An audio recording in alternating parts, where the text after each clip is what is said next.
सालेह अलैहिस्सलाम की कौम, हजरत सालेह ने तबलीग शुरू की तो कहने लगे पहले मौजज़ा दिखाओ जी। आज तो नहीं ना लोग मौजज़े मांगते, आज भी लोग करामते और मौजज़े, अल्लाह माफ़ करे, जो चीज़ें मौजज़ा तो हो नहीं ना सकता, लेकिन आज भी लोग, आप यकीन करें, कहते हैं ये बड़ी नमाजें पढ़ता है तो फिर बख्शा क्यों नहीं गया, फिर क्यों नहीं मन्नो सलवा क्यों नहीं उतरा इस पर, फिर मैं भी उसी तरह ही हूँ, क्या इसके अंदर खूबी आ गई। मौलवी भी वैसे ही है, सूफी भी वैसे ही है, लोग मांग नहीं रहे, लोग दलीलें मांग नहीं रहे, अभी भी लोग बहस नहीं करते, क्या फर्क आ गया जी, वैसे ही हैं सारे। अल्लाह ताला से डरना चाहिए, हमें सामने वाले की तरफ देखकर सही होने का हुक्म नहीं है, हमें अपनी इस्लाह का हुक्म है, अपनी तरफ देख के अपने आप को ठीक करने का। इल्जाम लगा के गुजर जाना, इसका कोई मतलब।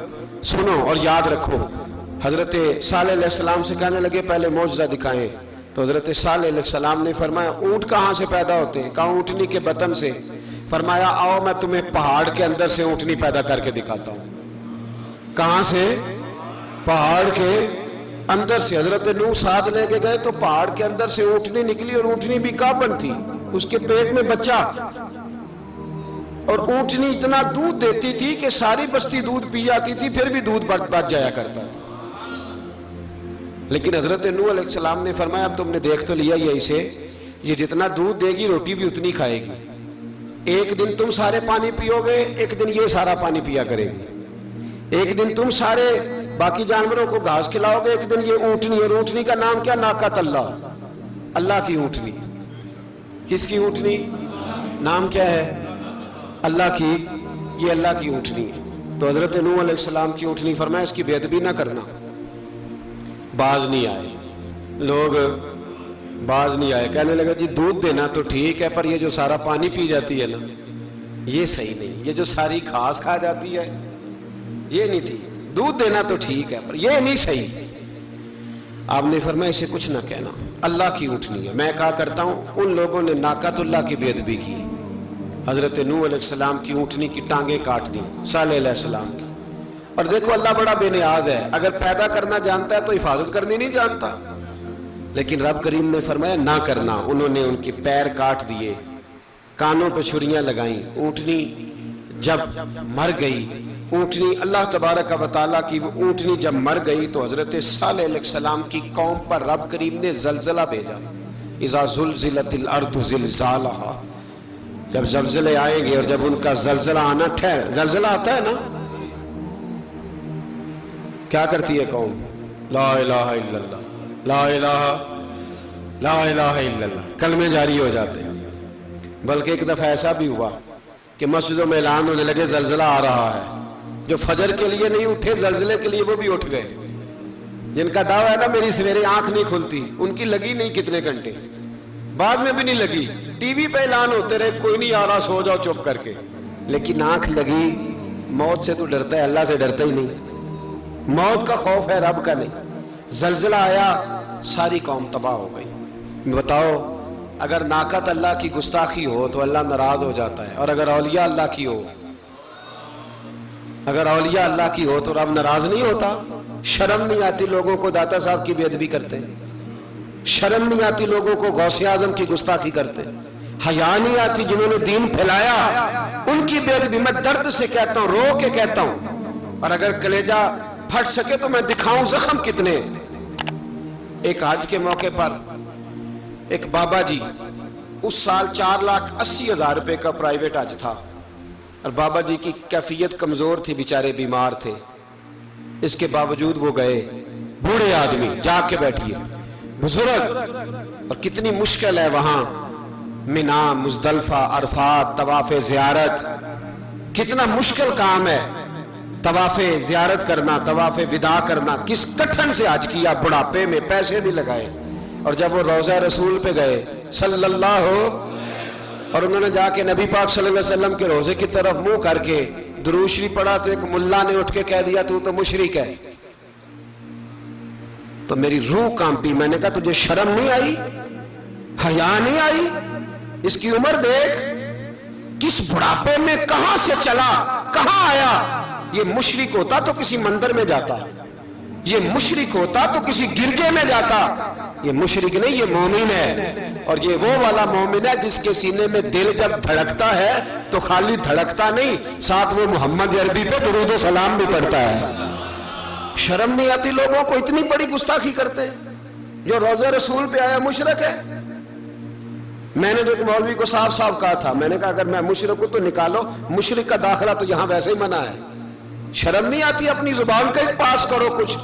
اتنا ظلم، اتنی بڑی فرقہ واریت امت میں، اتنا امت کو تقسیم کرتے ہو، تمہیں شرم نہیں آتی؟ جہاں سے اتحاد کا پیغام دینا چاہیے وہاں سے تم لوگوں کو فرقے کا پیغام دیتے ہو، ایک مقصود فرقے کی تبلیغ کرتے ہو۔ خدا رہا تو میں کہہ رہا ہوں، ناقت اللہ کی بے ادبی پہ عذاب آتا ہے، تو اولیاء اللہ کی بے ادبی میں نہیں آتا۔ داتا صاحب سارے دن کی تبلیغ کرتے رہے، ایک آدمی نے اٹھ کے کہہ دیا جناب وہ تو شرک کا اڈا ہے، تو رب کریم ناراض نہیں ہوتا ان باتوں سے؟ ہمیں خیال کرنا چاہیے، اللہ سے ڈرنا چاہیے، ان چیزوں سے عذاب آتا ہے اور آ رہا ہے، اللہ تعالی ہمیں محفوظ فرمائے۔ اللہ ہمیں اس سے، قوم لوط پہ بھی عذاب آیا، ہم جنس پرستی، مرد مردوں سے بدکاری کرتے ہیں۔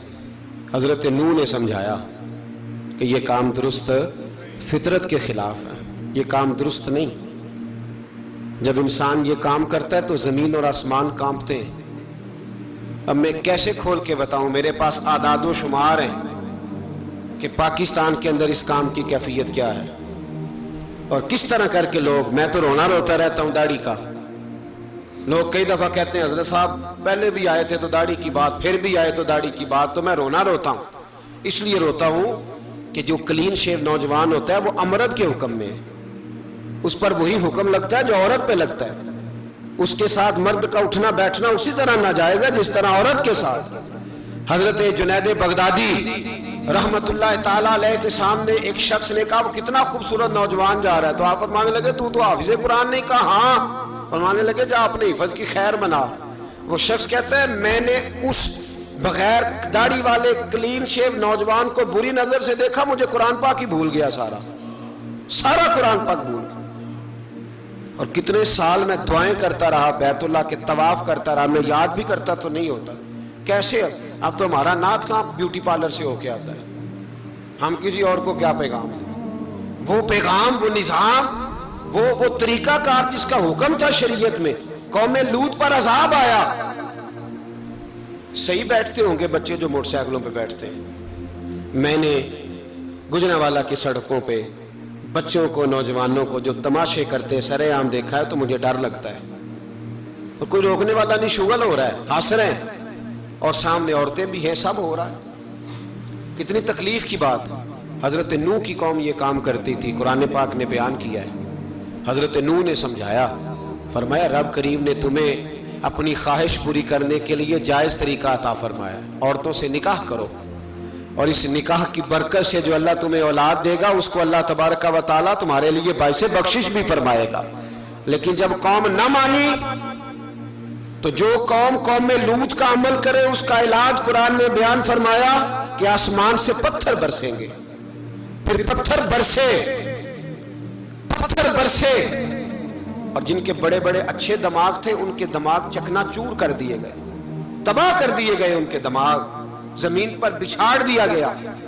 اللہ مہلت دیتا ہے، لیکن اس کا مطلب یہ نہیں کہ انسان توبہ ہی نہ کرے۔ حضرت شعیب علیہ السلام کی قوم پر بھی عذاب آیا، اس لیے کہ بددیانتی کرتی تھی، ناپ تول میں کمی کرتی تھی۔ میں نے کہا تھا شب قدر کی رات کہ یہ کوئی تماشا ہے کہ شب رات آئی تو ساری رات روتے رہے، یا اللہ معاف کر دے، یا اللہ معاف کر دے، رو رو کے چیخے مار مار روئے۔ شب قدر آئی تو پھر چیخے ماری، ساری رات روئے۔ تو جس بندے کا پروگرام ہی نہیں سویرے بدلنے کا، دکان پہ بیٹھ کے پھر وہی ناپ تول میں کمی، پھر وہ اللہ تعالیٰ معاف کرے۔ میں ایک مضمون پڑھ رہا تھا تو وہ فوڈ کے اسپیشل لوگ تمہیں لکھا تھا مہربانی کرو ملاوٹ ہی اچھی چیز کی کر لو، مرچ میں کیری تو نہ ملاؤ اینٹوں کی، وہ تو بیمار کرتی ہے، وہ تو خون کی آنتوں کو روک دیتی ہے۔ وہ کہنے لگا، اور وہ کہتا ہے میں تمہیں بتاتا ہوں کون کون سی چیز ملائی جا سکتی ہے، وہ ملا لو۔ خدا را اس قوم پہ رحم کرو، مہربانی۔